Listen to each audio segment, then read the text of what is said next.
J'ai le bonheur de saluer l'Église, chaque membre, chaque frère, chaque sœur, chaque personne qui se trouve ici. Comme toujours, je suis heureux quand j'ouvre ma bouche de pouvoir proclamer, instruire des choses de Dieu. Je pense quelquefois que au départ de ma vie, j'aurais pu faire des études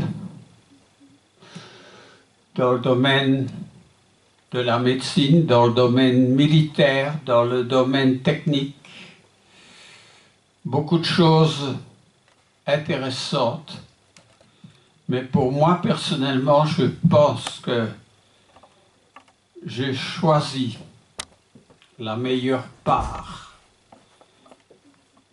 Et avec là, je ne voudrais pas revenir en arrière, je ne voudrais pas faire ni avoir fait autre chose que ce qui a trait à mon ministère et à l'Église de notre Seigneur Jésus-Christ. Jésus est devenu par excellence un personnage historique le mieux connu de toute la terre. Alors, il ne veut pas nous abandonner, il ne nous a jamais délaissés. Il est toujours présent. Mais il s'intéresse, comme toujours, à une question. Qui dites-vous que je suis? Alors, bien sûr, on lui a répondu, mais les uns disent que tu es Jean-Baptiste. Les autres disent que tu es Élie. Des personnages forts. Les autres disent que tu es un prophète. Il y avait une multitude de réponses. Mais vous, toi, qui dis-tu qu'est Jésus? Attention, c'est une question piège. Quand il demandait que Jean-Baptiste, ce qu'il disait, c'était de Dieu, du ciel ou de la terre, là, les gens ne savaient pas répondre.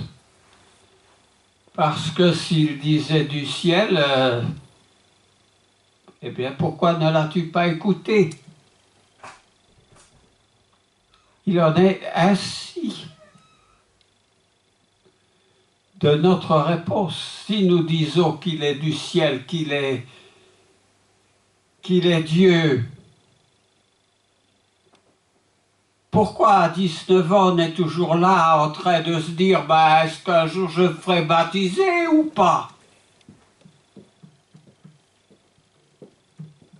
Je ne dis pas ça pour faire du mal, mais tout simplement pour dire que nous avons cette habitude de remettre à demain,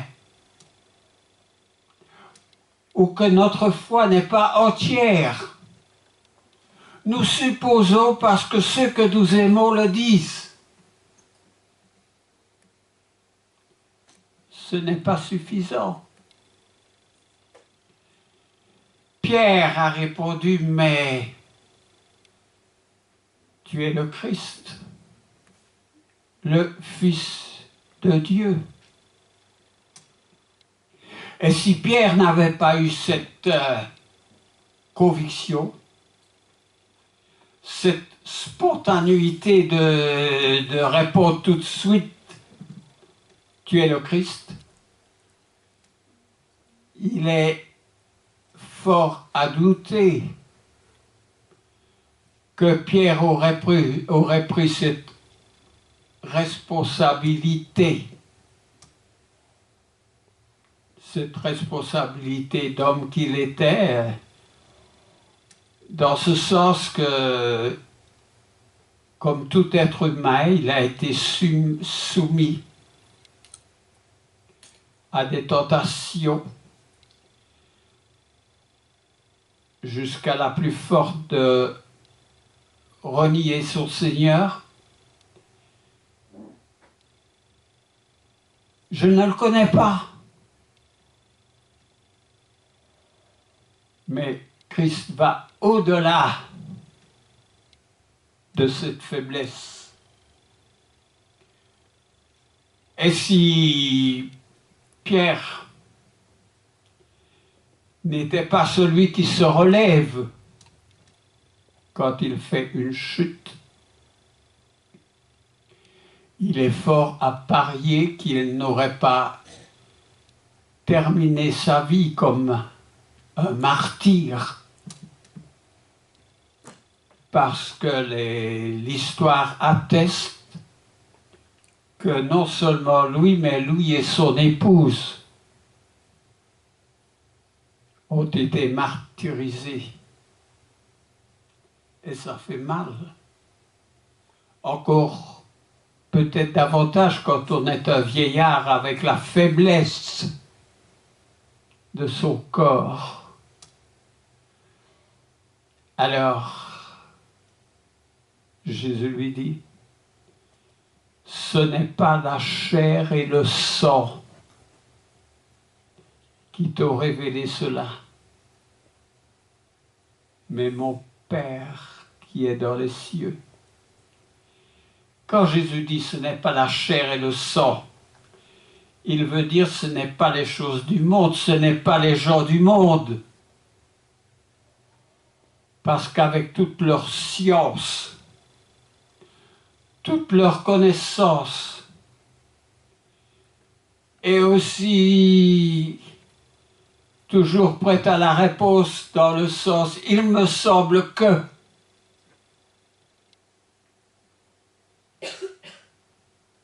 Mais toi, Dieu, il te semble quoi? Qu'est-ce que tu en dis?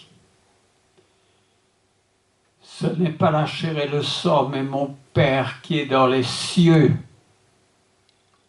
qui t'a révélé cela. Quand Jésus dit « mon Père »,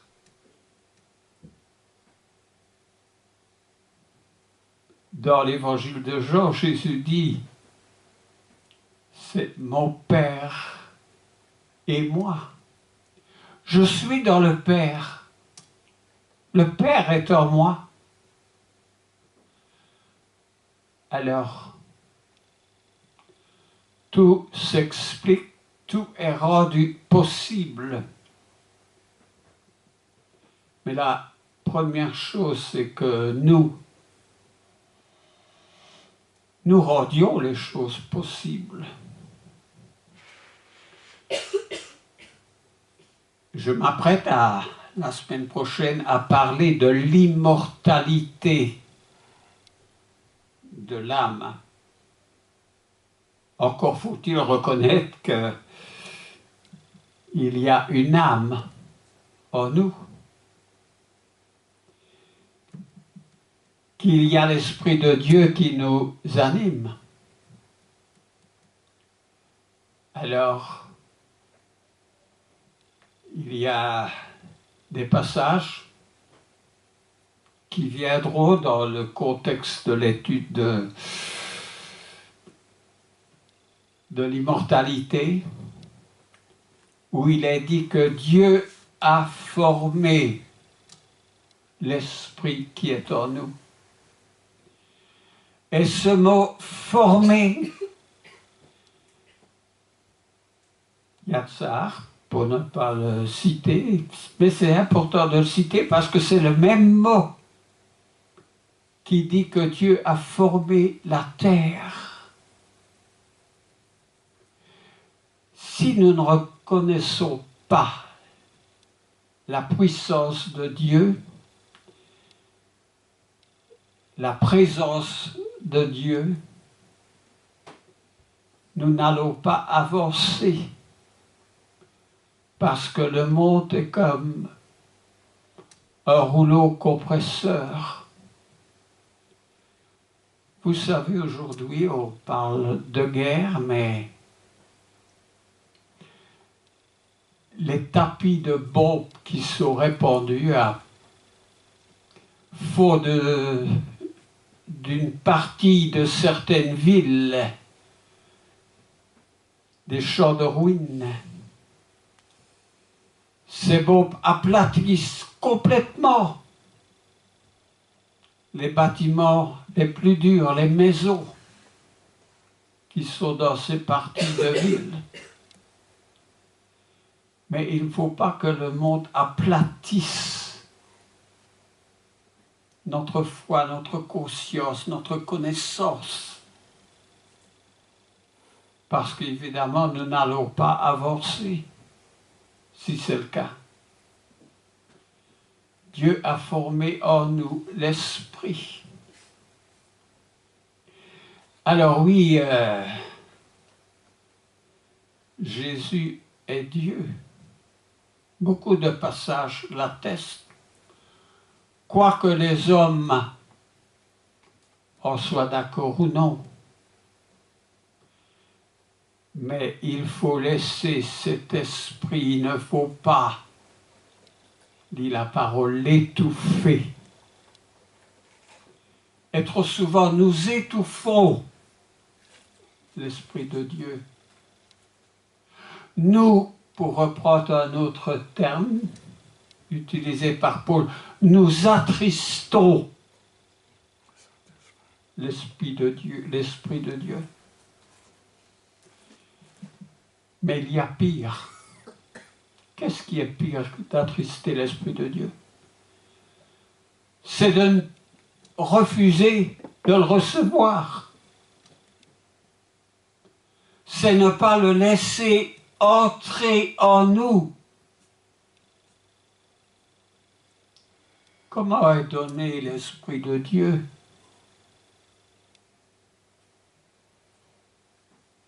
Celui qui sera baptisé, croira, baptisé, sera sauvé, et Dieu nous donnera son esprit. Parce que l'esprit est donné à ceux qui obéissent à Dieu. Acte 5, 32. Alors il ne faut pas que nous empêchions ce cadeau de Dieu. Parce que l'Esprit de Dieu, c'est un cadeau. Parce que c'est l'Esprit de Dieu qui nous ressuscitera. Comme il a ressuscité Jésus d'entre les morts. Sommes-nous des êtres peu réfléchis? Des êtres qui doutent? Comme Thomas? Pour finalement s'écrier quand la réalité est devant nous, comme Thomas, mon Seigneur et mon Dieu. Ah oui, le bon Dieu est bien bon par nature, d'accepter nos faiblesses, comme il a accepté celle de Pierre. Je ne connais pas cet homme. Si Pierre avait pu, il aurait dit à la servante, mais taisez-vous, foutez-moi la paix. Je suis là pour me chauffer. Simplement. Pour quelle raison sommes-nous ici dans l'église? Si l'homme de la rue entrait, il dirait, ben, il y a 3 pellets et 2 tondus dans cette salle. Oui, mais il y a la richesse, il y a l'intelligence qui fait que nous trouvions la bonne décision de nous déplacer pour être là. Alors, reconnaître Jésus le Fils de Dieu, vous savez que c'est important.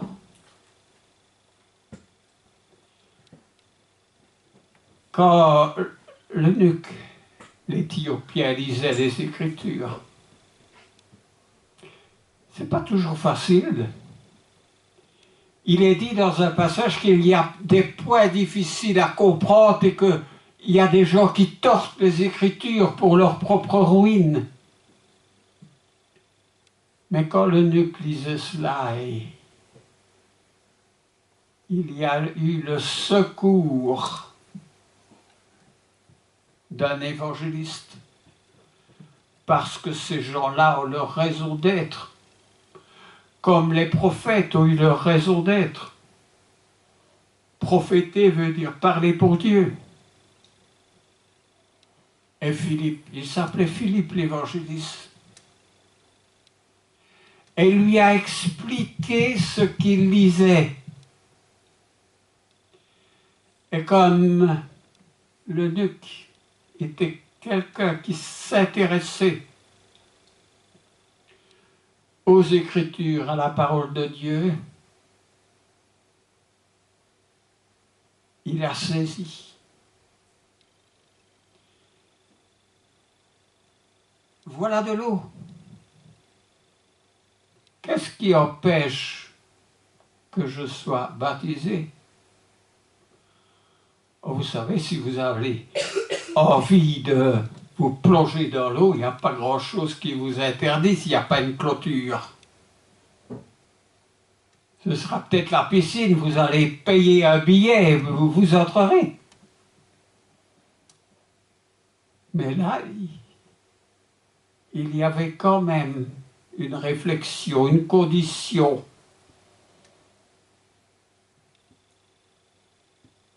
Est-ce que tu crois que Jésus est le Fils de Dieu? Oui, je le crois, dit l'eunuque, je le crois. Je vous pose cette même question ce matin. Est-ce que vous croyez que Jésus est le Fils de Dieu? Mais qu'est-ce qui vous empêche de faire comme l'eunuque, de dire oui, je crois que Jésus est le Fils de Dieu? Est-ce le fait d'être plongé dans l'eau? Vous allez aspirer à cela avec les jours meilleurs en voulant vous baigner à la mer, à la piscine, n'importe où, parce qu'on aime l'eau. Mais plonger dans l'eau pour cette bonne raison-là, pas si sûr. Croyez-vous que Jésus est le Fils de Dieu? Vous savez, moi aussi j'ai posé cette question à chaque personne que j'ai baptisée. J'en ai baptisé quelques centaines. Croyez-vous que Jésus est le Fils de Dieu? Ah oui. Alors, je dirige un frère de lire en Romains chapitre 10, les versets 9 à 10. Alors, quel est ce frère qui va lire ce passage? Je l'ai lu des dizaines de fois, mais aujourd'hui, c'est votre tour.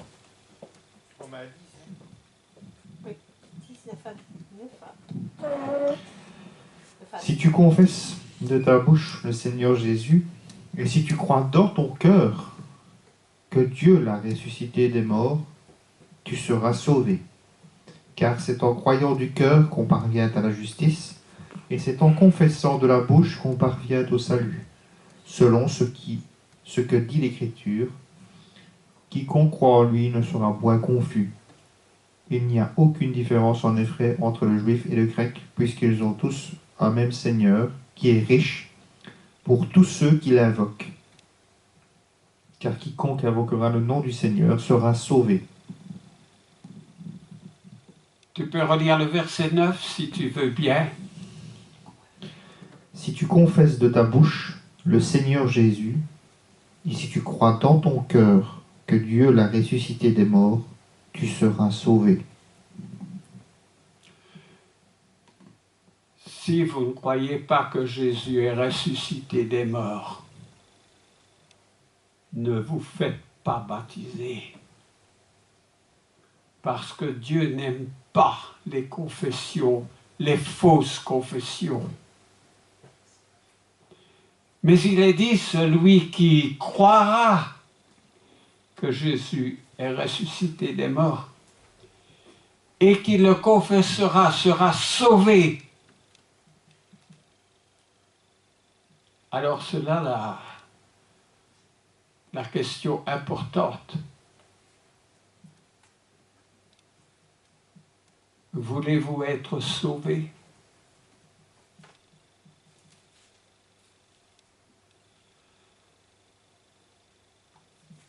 Je parle presque une fois par jour avec mon fils Philippe. Il est à Bahreïn.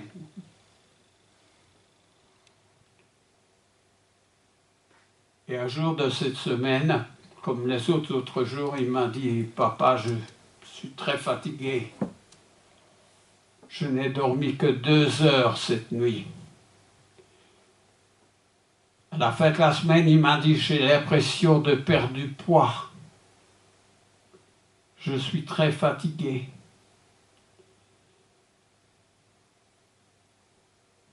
Garde confiance, mon fils. Papa, j'ai toute confiance. Et moi, le papa, de lui répondre, je prie pour toi. Il ne t'arrivera rien. Oui, papa, je crois cela.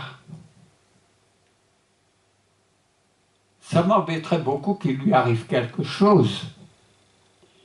Mais à chaque fois que j'ai subi une épreuve lourde, après avoir prié,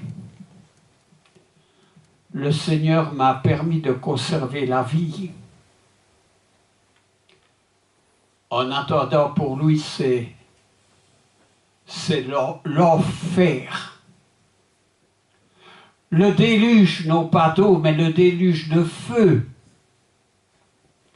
où il se trouve. Il attend avec confiance d'être évacué, mais après 8 jours, 8 longues journées, du matin jusqu'au soir, où il ne reçoit pas la communication d'être prêt à quitter dans l'heure qui suit, ça reste un espoir. Et si je lui dis,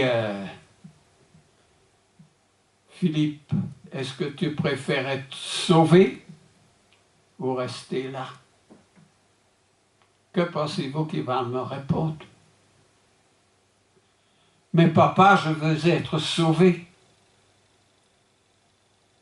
Mais Philippe est sauvé parce que quand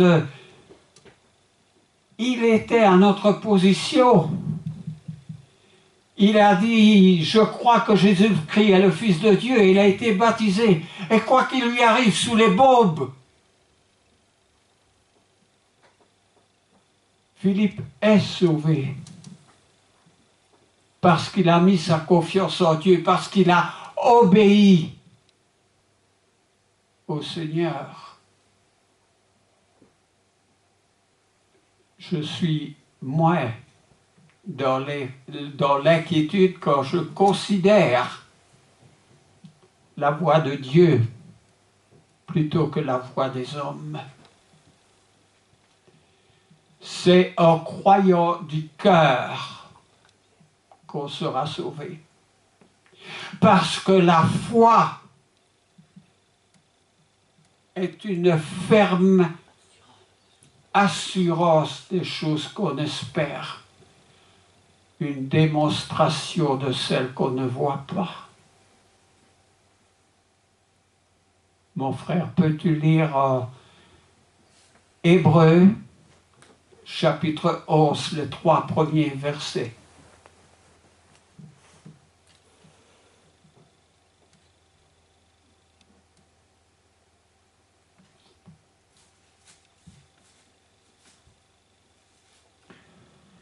Or, la foi est une ferme assurance des choses qu'on espère, une démonstration de celles qu'on ne voit pas. Pour l'avoir possédé, les anciens ont obtenu un témoignage favorable. C'est par la foi que nous reconnaissons que le monde a été formé par la parole de Dieu, en sorte que ce qu'on voit n'a pas été fait de choses visibles. A été formé. Le mot, encore une fois, Yatsar, qui dit que Dieu a formé la terre, a formé l'esprit au-dedans de l'homme, a formé, parce que Dieu est capable de former. Et cela est dit dans le contexte de la foi, qui est une ferme assurance des choses qu'on espère. Mais est-ce qu'on espère quelque chose? Est-ce qu'on espère le salut, la réalisation de la promesse de Dieu? La Bible nous dit qu'il n'y a aucune prophétie qui ne marche pas vers son terme. Nous le savons. Nous savons que la fin de toutes choses va arriver. Et nous sommes là. Arrivera ou n'arrivera pas? Arrivera. Bah, attendons. Mais non, il faut bouger. Il faut bouger, ça s'appelle une foi active. La foi sans les œuvres est inutile. Vous croyez, mais vous ne bougez pas. Autrement dit, cela ne sert pas à grand-chose. Parce que vraiment, quand Dieu va accomplir son œuvre, il y aura ce que Jésus décrit souvent dans l'Évangile. Il y aura des pleurs et des grincements de dents. Mais il sera trop tard, la porte de l'arche sera fermée. Je vous dis, n'attendez pas. Tout ce que vous pouvez faire en réponse à l'invitation de Dieu. Si vous invitez quelqu'un dans votre maison, à votre table, jeune gens, jeune fille, quelqu'un du sexe opposé à s'asseoir avec vous et à commencer de mieux vous connaître. Et si la personne reste là, sans répondre à votre invitation, c'est pas quelque chose qui va vous plaire. Dieu nous invite, mais on lui dit, ouais, merci, mais je t'entendrai une autre fois. J'obéirai quand je déciderai de t'obéir, Seigneur. Eh bien, c'est un peu là notre triste attitude. Mais en Hébreux chapitre 11, l'épistolier qui doit être vraisemblablement Paul va parler d'un certain nombre de personnes, un certain nombre de gens qui ont fait quelque chose pour Dieu. Nous n'avons pas le temps de parler de ce que chacun d'eux a fait. Mais le premier qu'il va mettre en évidence, c'est Abraham. Lorsqu'il s'appelait encore Abraham. Abraham, sors de ton pays.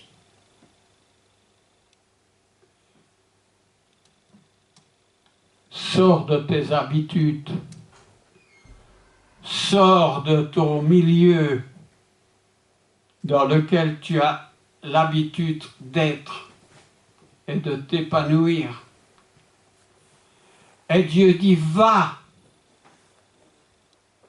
dans le pays que je te montrerai. Parce que Dieu montre toujours. Dans les livres de Moïse, les 5 premiers, il dit, aie soin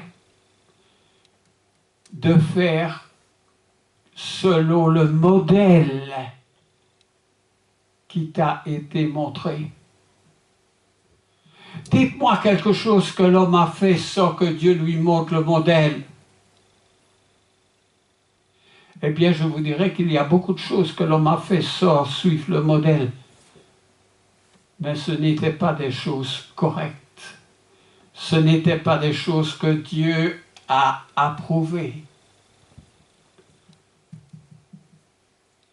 Quand Dieu a donné instruction à Noé de construire une arche, Dieu a dit, voilà les dimensions, voilà la longueur, voilà comment tu la feras. Il a eu soin de faire comment Dieu lui a dit, sinon son arche, c'était un bateau au fond de l'eau. Quand, pour le culte, à Moïse, il lui a dit, voilà comment tu vas faire concernant le tabernacle, etc. Il avait affaire à des gens qui n'avaient jamais fait. Et pour un court moment, Dieu a mis des dons spirituels qui ont permis à ceux qui fabriquaient le tabernacle de réaliser avec les outils, réaliser ce que nous dirons miraculeusement, réaliser le tabernacle. Idem pour le temple. Idem pour l'Église.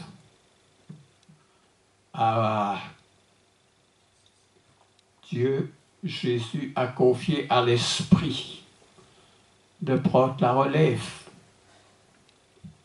pour l'Église,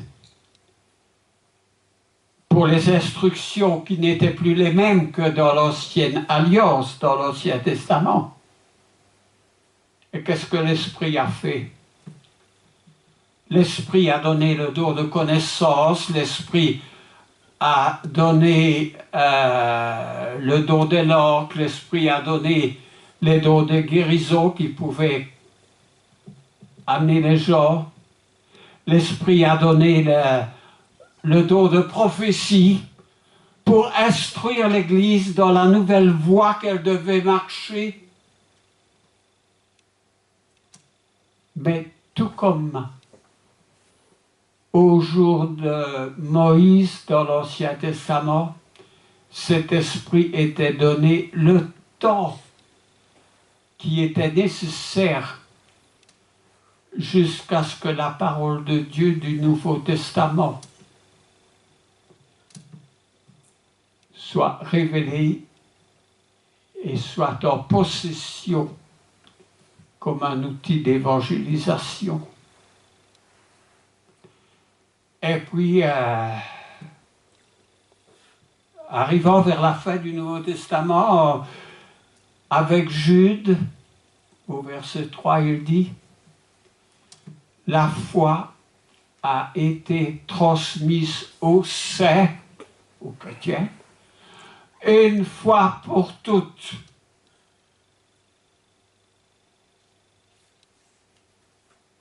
Et les humains disent on n'est pas d'accord, la foi a été transmise cette fois pour toutes. Mais nous avons aussi des choses que nous voulons changer, apporter. Et nous allons continuer de dire aux gens ce qu'ils doivent faire ou ne pas faire, ce qu'ils doivent croire ou ne pas croire. La foi a été transmise aux saints une fois pour toutes.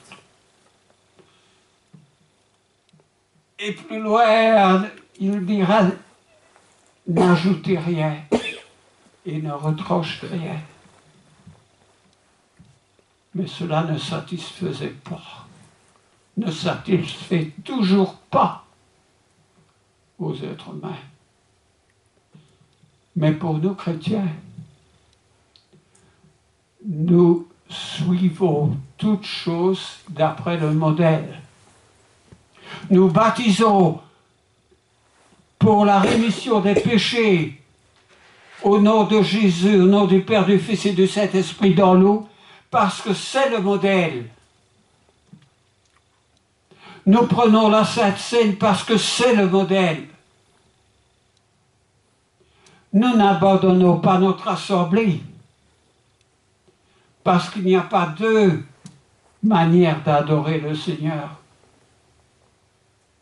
Parce que nous ne pouvons pas nous éparpiller,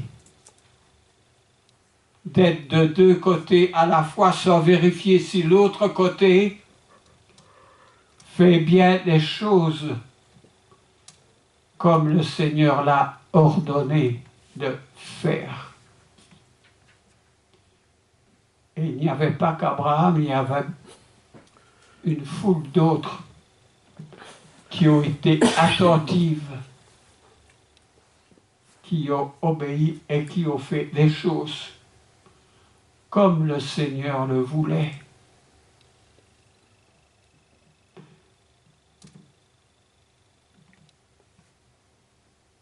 Mourir à une ancienne vie pour naître à une nouvelle vie dans l'eau. C'est le prélude à la résurrection. Parce que nous allons quitter cette tente où nous habitons pour revêtir notre être intérieur est destiné au Seigneur et notre être extérieur, notre corps, lui n'est pas destiné à la vie éternelle. Mais c'est en étant dans notre corps que nous allons débuter le processus indiqué par Dieu, par la foi. Parce que si nous ne soumettons pas notre corps, si nous n'obéissons pas, eh bien, notre être intérieur, je vais le dire comme ça, ne va pas s'envoler dans les cieux. Alors, soyons attentifs. Vous savez, il y a 2 semaines d'ici, Mon fils Philippe et sa femme pensaient que tout allait continuer d'être bien à Bahreïn. Un endroit où il fait beau vivre par la chaleur du soleil. Beau à voir parce que c'est rempli de fleurs. Il y avait de bonnes raisons d'être dans cet endroit-là. Jusqu'au lendemain, où les bruits des bombes les ont empêchés de dormir.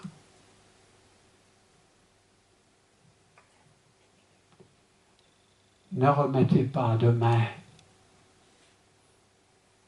ce que vous pouvez faire aujourd'hui. Nous ne savons pas de quoi demain sera fait. Je suis, tout comme l'étaient les prophètes, un évangéliste commandé par Dieu pour vous enseigner ces choses, pour vous prévenir, pour vous presser un peu dans vos bonnes décisions. Il n'y a pas que ceux qui sont en bordure du baptême, il y a nous tous dans notre foi où nous pouvons avancer encore, où nous pouvons mieux faire, mieux glorifier le Seigneur. Nous avons tous à nettoyer devant notre porte. Nous avons tous des choses à faire. Ne pointons pas du doigt notre voisin, mais que chacun de nous commence par soi-même à considérer les choses de Dieu. Alors nous pourrons dire, Seigneur, que ton nom soit sanctifié, glorifié. Mais pour glorifier, il faut être celui qu'on glorifie, il faut qu'il soit là. Et la personne qui va le glorifier. Allons-nous glorifier Dieu? Ça va nous prendre un petit peu d'effort, un petit peu de résignation. Ça va nous obliger à dire oui. Ah, c'est dur de dire oui.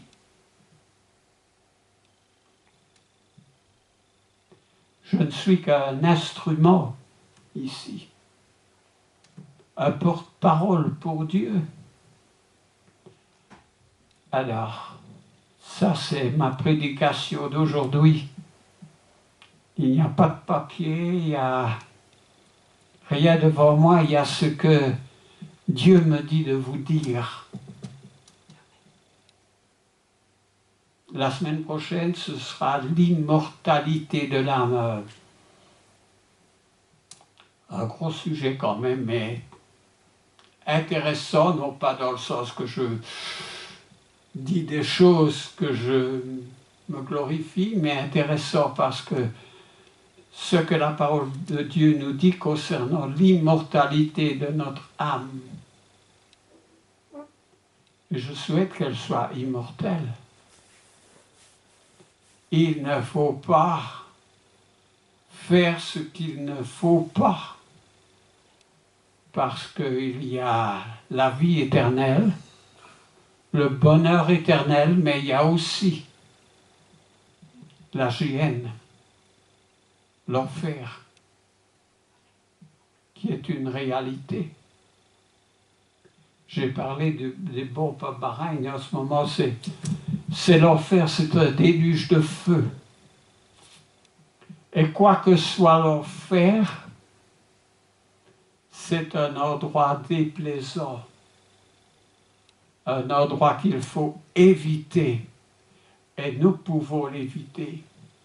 Nous avons toutes les facultés que Dieu nous a donné pour que nous puissions éviter la catastrophe.